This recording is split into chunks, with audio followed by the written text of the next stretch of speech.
Hello, everyone, and welcome back to another collab stream with GetSelious and Summer. Hello, everyone. Yeah, and this time we'll be continuing our playthrough of Kathy Rain Director's Cut. So, if you haven't seen any of the first parts on YouTube, on stream, it's all up on YouTube. It's I have been cutting several like shorter bits because I don't know if you guys want to watch like full hours of us solving puzzles. So I managed to cut each section in there. So if you want to check it out, you can check it out there. Yeah, I think about 30 minutes is a good video length per part. Yeah, it's like 30, 45. No, it's on each part's under an hour for sure. That's been the goal so far. Yeah, I think it's just fun to watch, and it makes it easier for people to digest that way than indeed having such long videos. Yeah, I know not everyone likes that.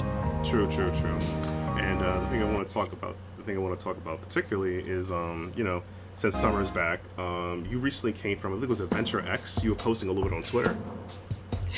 Yeah, so Adventure X is a adventure gaming and narrative gaming convention that's held annually in London each November, and I started volunteering with them during the pandemic lockdown because in 2020 and 2021 they did a game jam instead of an actual event.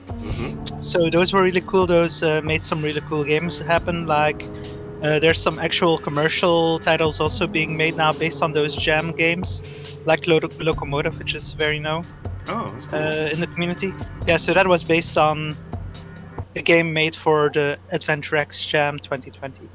So this year I was like, okay, I really want to help out, make things happen because, well, they needed help in general, and things were still difficult to organize, and actually they lost their original venue, so they had to find a new one in like a month or it wouldn't happen. So Great. Thankfully it did, but yeah, just there was a lot of work to do, but it was really fun now to actually I also went in 2019 as a regular attendee. It was also super fun to meet people and experience it all, but now it was also really cool to work behind the scenes and just make sure it happened, and everyone was super grateful and nice about it. It was just a great time. So yeah, looking forward to more of that. That's good to hear. I mean, luckily the venue wasn't the last minute. You have to run in someone's pub or someone's basement. That'd been horrible. Yeah, it's also a bit too big for that. Like it's it was now about somewhere in the neighborhood of 500 people attending it, and then everyone else involved. Like you kind of need a sizable venue for that already, and also for the talks. Like we needed somewhere where, like a lecture hall or somewhere where people could attend the talks. Obnoxious alarm clock. So yeah, that does require a venue of significant size. So now it was held at a university building. Oh, that's kind of cool. So yeah, you can't just hold a convention of that size. No, definitely bigger. But yeah, I've seen places hold emergency, or at least last minute cons at warehouses. Well, I've been a member of the fighting community playing fighting games. I've seen tournaments held last minute at bars, sometimes in a warehouse, someone's garage. But I'm used to yes, we were supposed to have a hotel room, but we got this garage in the whole neighborhood block. I'll take this, sure. Yeah, that's definitely true. So I think fighting game tournaments or stuff like that, it's a little bit different than this kind of convention because, there's people exhibiting their games, so you have to make sure that they have nice areas where they can, with the setups, and then people can sit there comfortably playing those games, and then there's the people that are doing talks, and they need to be able to give the talks for hundreds of people, and then those hundreds of people have to have comfortable seating. She tells everyone who walks in here there's a lot that goes into it. Spoiler alert, the boat sinks. Yeah. The funny thing is, though, before I guess we started the game, I remember there was a couple of I saw you tweeted, as well as Laura Cressup tweeted as well, because they were part of the scene, and some other developers I follow, like Dave Gilbert. I think Kinu Games was there. I saw and they're tweeting. I saw some people tweeting out I was a funny poster thing, but I saw one particular. I believe it was a talk or a session that says how do we kill adventure games? I'm like, please no. It's you guys in the cabal, please don't kill my series. Yeah, it was just pretty much a joke. The joke about adventure games have been dead and now they're getting resurrected. But how can we kill them once and for all? Yeah, it was super funny, and Yeah. I was one talk. I forgot. I think it was. I don't know who the developer was. It was on the Twitch page, the Adventure X, and I followed it. And this guy was a discussion about like game design and empowering the player as well as making it difficult. And it was really interesting watching how they understood how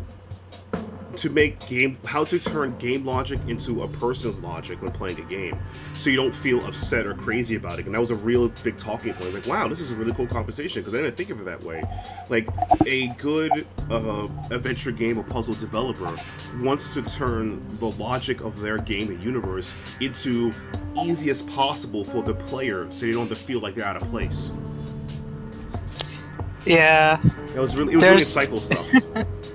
Yeah, indeed. There's always really interesting It's some advanced conversations and scanner talks thingy. being given at Adventure X and similar conventions or events, and I always have new insights whenever I'm watching them and talking with people there. It's like it's Eileen's the girly ideal suitcase. venue for learning There's a more sticker on it with her about full name. all this Eileen stuff, Mildred especially if you're Summers.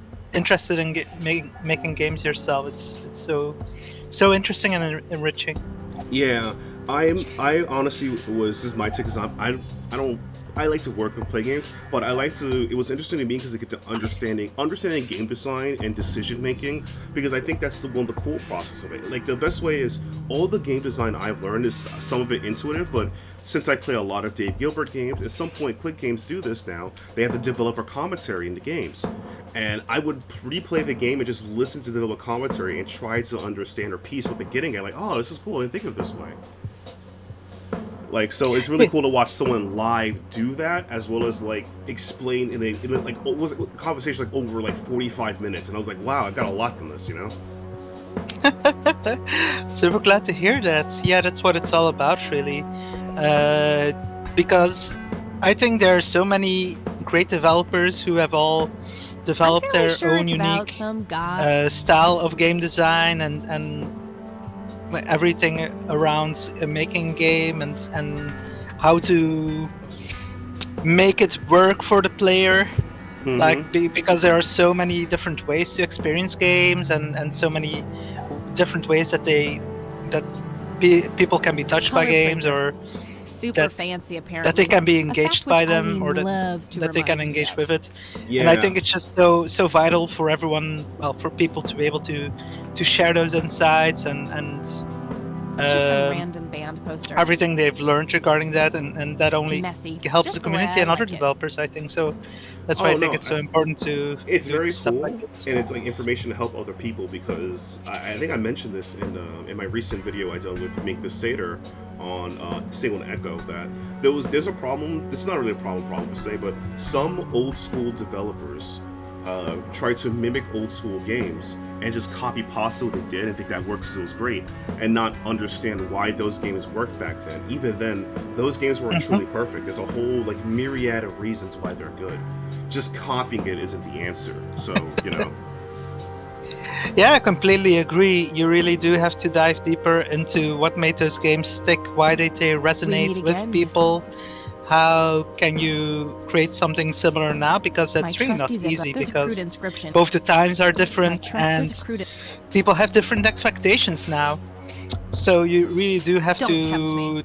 try to, if you really do want to emulate that same kind of experience, you have to figure out exactly how it works and what the unique aspects about them are that people are really attracted to and find engaging. So yeah, True. it's And- definitely not simple. It's not. It's just cool. Like Final Fantasy had, magic. Let me put magic in my game. Well, it's more just having a magic system. Thank you. It's fun.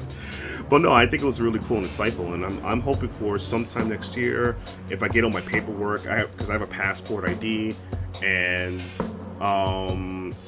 whatchamacallit, and I want to get my passport ID. I really want to go next year. And Mr. Gel with the first time chat, that essence of readable. Oh, that's really cool. Oh, cool. That essence we're doing. Hey, Gel, how you doing? Hope you enjoying. Hope you enjoying our like gush of adventure games and game design whatever, before we actually play an adventure game, which that should be its own podcast, the Adventure Before the Adventure Game podcast with GetSelious in summer. Oh god.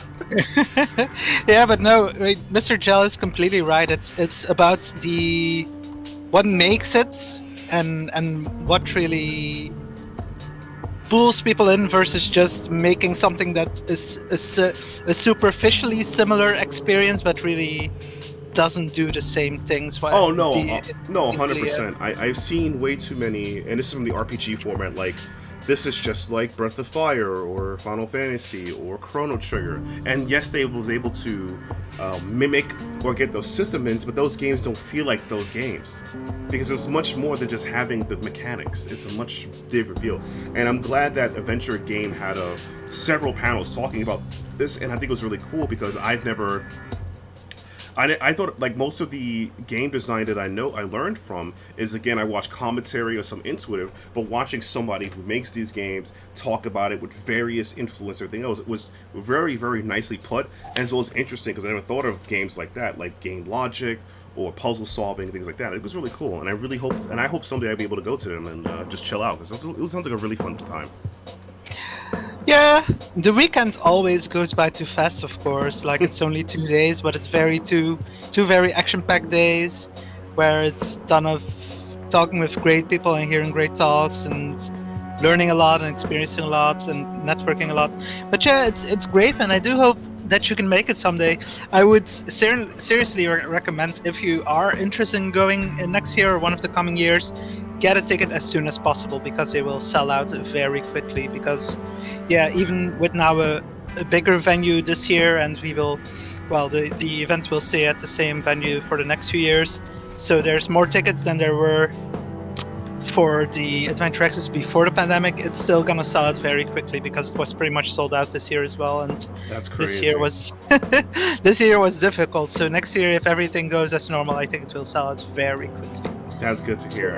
And with that, we could stop talking about how great Adventure X is and talk about Kathy Rain. Now let's talk about Adventure X one more time. Just kidding.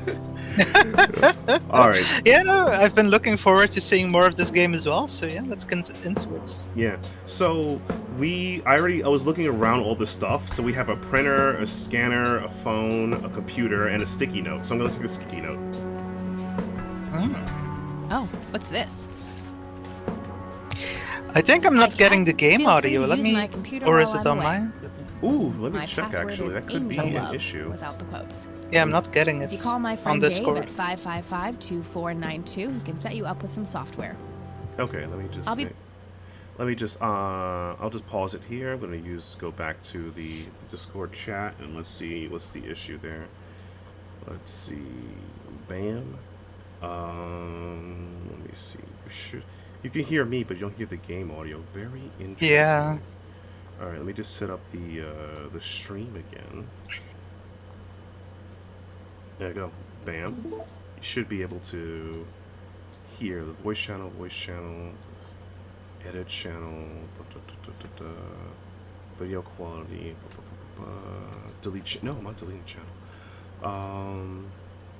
Let's see. It's super weird because you can hear it. The sound audio. Can everyone in chat could be able to hear me talk, so that's a good thing. Maybe the audio on Discord could be bugged. It is in my neck of the woods starting to rain, so maybe you can use the maybe a bit like use the stream, my live stream as the audio or something, because I don't know what is causing that. Well, if I'm using the live stream as the audio, then I'm hearing our voices from that as well. Oh, so that's right. You'll be that's double. That's pain Pecco. That's double. Yeah, that's a problem. Let's see. Everything is clear on my end. This is super strange. I've never seen that before. Weird. Let me see if there's something else that would explain it on my end. Hey, Dan. Oh, Dan. What, Dan Y or Danny? I'm assuming it's Danny. I've never seen Danny with a one N before. Hope you're doing well. Oh, hey, Dan. That's my brother. Oh, Dan. Okay, I saw a Y, so I thought it was Danny. Yeah, that's his Discord nickname. Yeah. Okay, so you should. Yeah, All right, yeah. so I made some adjustments to the voice setting. Let's see if you can hear the game now. Back in a Oh, few hours, super psyched Yep. about the investigation. Fantastic. There we go.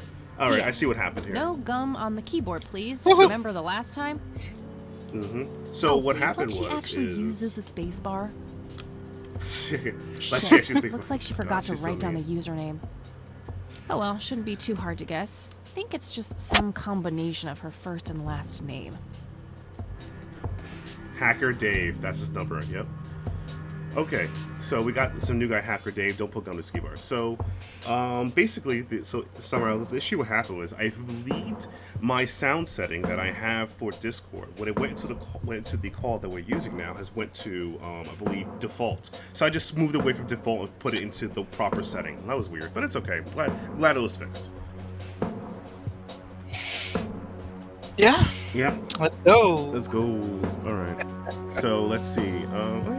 And for anyone who's new to the channel, be sure to drop a follow. I stream 2 or 3 times a week, and I got tons of. I do play adventure games once a week, so at least try to. So if you enjoy adventure games and me nerding out, always do that. So we got Hacker Dave on the phone. Let's call Hacker Dave.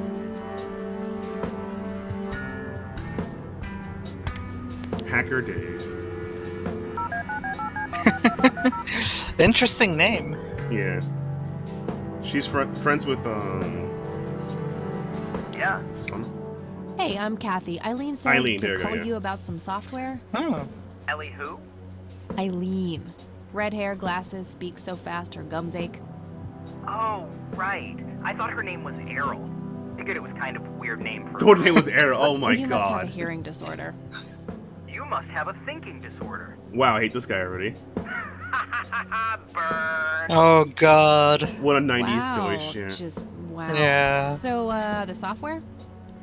Oh, yeah. No, can't. Not really. I knew she was full of shit. Dang, wow, Nah, that was harsh. sure, I used to be able to get pirated software, but not anymore. There was this misunderstanding and my network privileges were revoked. Damn. Clyde, the campus IT guy, don't really see eye to eye. Really? We used to play bocce together, and let's just say he is one sore loser. Bocce? Okay. That's some It's dice game, I think. Oh god, you know what? If anyone in Yeah, chat I'm can let me know what bocce is, I feel like I want to Google it right now. I want to Google it. What is bocce? Let's look this up. I'm going to the things I do to learn about the world. Bocce ball. Oh, it's a ball game. It's a ball game, yeah. It's Italian. It's an anglized ball sport with bocces. The purpose of the game is to looks like you gather your bocce ball, you throw in a color, 2 single players, the game is called the court. If you have a bocce,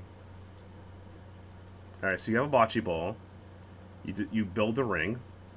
You coin flip or whatever, discern who goes first, however you want to do it. You roll the bocce ball, and the object of the game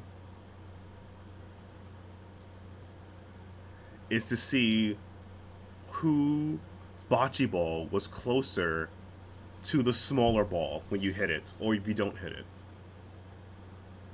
And then you keep switching sides until you win. Sounds like a That very sounds elaborate way to play pool. Throughout the Yeah. holes, yeah. Hey the Creeb. Hope you're doing well. Crib. Creeb, yeah. Hope you're doing well. Crib, someone I know from the Space Quest historian community. Oh yeah, SQ, yeah, that's cool. Yeah, Screech. Yeah. Well, Cool gang there. All right, can't you hack your way in? Can't you just hack your way back in somehow? Isn't that what you do? Is that what you? Block the Ethernet port in my room. I don't even have physical access. Don't you ever leave your room? Use a computer in the library or something. Aren't they connected to the network? Mm-hmm. No, there are cameras in there. Clyde is just waiting for me to make a move so he can get me expelled. You're such a poser. You call yourself a hacker? Just use your brain, for Christ's sake. Let's figure this out. Wow, you're so sassy, Nancy Drew. Jeez. Okay, only an admin account can change the access port. The only way to even theoretically crack one would be if Clyde logged on to a machine to which we have unrestricted physical access. And... Ooh, I got an idea. I'm not gonna like this. Well, Of course what not. you could do is intentionally She just crash knows. Yeah, she just does. That sounds especially stupid. Well, not crash it. Just crash it a little, then call Clyde. Clyde will come over to fix it. If you're lucky, then he'll log onto the network using his admin account. Afterwards, you can use some of my tools to find and crack the password locally. Worth a shot, I guess. Okay, you can come over and set it up. That used to I be have severe IBS, it just wouldn't work. a very valid IBS? manner What the hell of is getting that? passwords. Really? See, I'm not an IT person. I have no idea. So this is actually I'll let real. my buddy Oh, that's drop cool. off everything you need. It's not rocket Yeah, science. it was kind of And I'll get you combination of software. social engineering and using a keylogger. Whatever, weirdo. We'll You see. just have one. What, was that similar to? And I'll say it. Let's see. I'm trying to remember politely. Isn't that similar to? Okay, so I'm gonna just maybe go a little tangent here. So every couple of years or every year, every corporate job that I've been to, well, at least the current job I work at, would do a yearly here's what not to do, how to protect your account, right? And they would talk about how people leave USBs and other ways people can hack your account, like phishing and all that jazz. Yeah, exactly. Yeah. Just threw a envelope in here. Yeah, this way is pretty much just like putting a keylogger on your own system so that all the keystrokes that are performed on it are recorded, and then have someone else enter a password on it, and then you have access to their password. Is that like a virtual machine or something like that? Not necessarily. Well, you could put it in a virtual machine, There but was it's a floppy just disk in there with an note taped to application the or back. some kind of software that records what is entered on the computer. Okay. That's cool. I have computer stuff off my brain. You want to talk about accounting? I'm the guy, but I have no That's idea what stuff labeled is. 1. Boot I mean, your accounting is computer also using very the blue important. floppy. Yeah, it Use is. the Until someone corrupt blames you. MBR Until someone utility to crash the file system of the computer. Take Yeah. the floppy out and reboot. Okay. 3. Call Clyde at 555. Oh, corrupt MBR. Yeah, this is also actually pretty realistic. Code on the Oh, wow. screen. He'll come over and have a look. It shouldn't take Jeez. too long for him to fix. 4. Now comes the crucial part. You need to somehow make him log on with his admin account. 5. Reboot and retrieve the admin credentials using the blue floppy. 6. Reboot and log on using Clyde's admin account. 7. Look for some kind of tool to remotely open my Ethernet port. Dorm B, room 8. That's it. And remember, if you mess up somewhere, just call Clyde, and he'll have to take care of it. It's his job, after all. Okay. Call Clyde after we bosh the computer. Okay. Boot up the computer. Wow.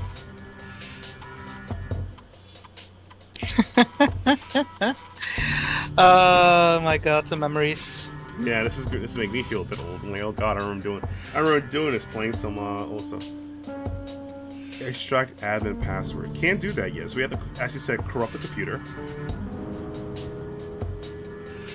MBR corrupted. Okay. Yeah, so that pretty much makes it so that the computer can't find your operating system on the drive anymore. All right. So then it can't boot into it. All right, time for some expert help. Mm-hmm.